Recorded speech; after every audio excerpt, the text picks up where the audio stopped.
Hey guys, just a couple more things about food labs so that you know what to expect. Number one is that there's no eating before the final product. That means that you are not allowed to snack on the foods while you are making it. So if you are making chocolate chips, no, you cannot be popping in chocolate morsels while you're making it. All right. If you're making cookie dough or pancake batter or things with raw eggs in it, no, you may not sample it before it has baked. Right. I am I'm very strict on this rule for good reason. I do not want anybody getting sick from eating undercooked or raw foods. Right? It is my liability if you get sick from eating it. Right? Secondly, checking out. Right? Once the way food labs work is typically that you would, number one, collect all your ingredients from the counter or measure your ingredients from the kitchen, and then you would go back and start making your food, and then you would finish your food, sit down, and eat. Right? While you're making your food, please be sure to clean as you go. Do not wait for everything at the end because you will not finish with time left over.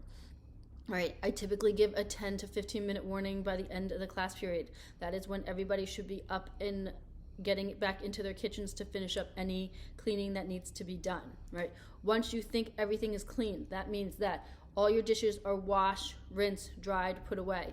All your countertops are clean, as in there's nothing on there in terms of crustiness and things like that. Once your sinks are all cleaned and dried out, and then also once you've microwaved your sponge. All right, the reason we microwave the sponge is because it kills any of the bacteria that's left in there. All right, so make sure you rinse out your sponge. Okay, wring it out, meaning you get all the water out of it. Put it in the microwave for a minute, and then it should be sanitized.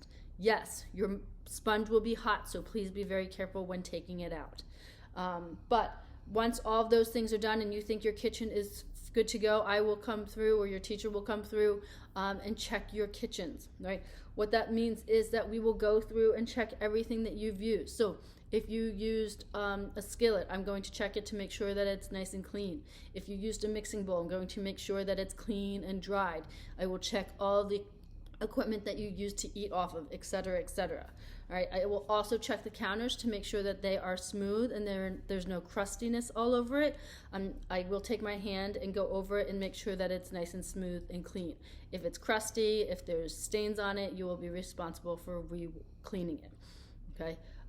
Nobody can leave the classroom until I've checked out your kitchen. So if the bell has rung and you are still washing, you are still responsible for cleaning until your kitchen is checked out and I say that it is clean enough for you to leave. All right. If you leave before the end of the checkout and you're leaving your class or your group mates having to clean up the rest of it, you will automatically get 50% off of your assignment, right? Your lab. I don't care if you were there for the entire lab. Cleaning is a big portion of your grade. So if you leave and do not help make sure that everything is all clean, then you will not get full credit for the lab. All right. I think that should be all, and I hope you all are having a great day. Thanks.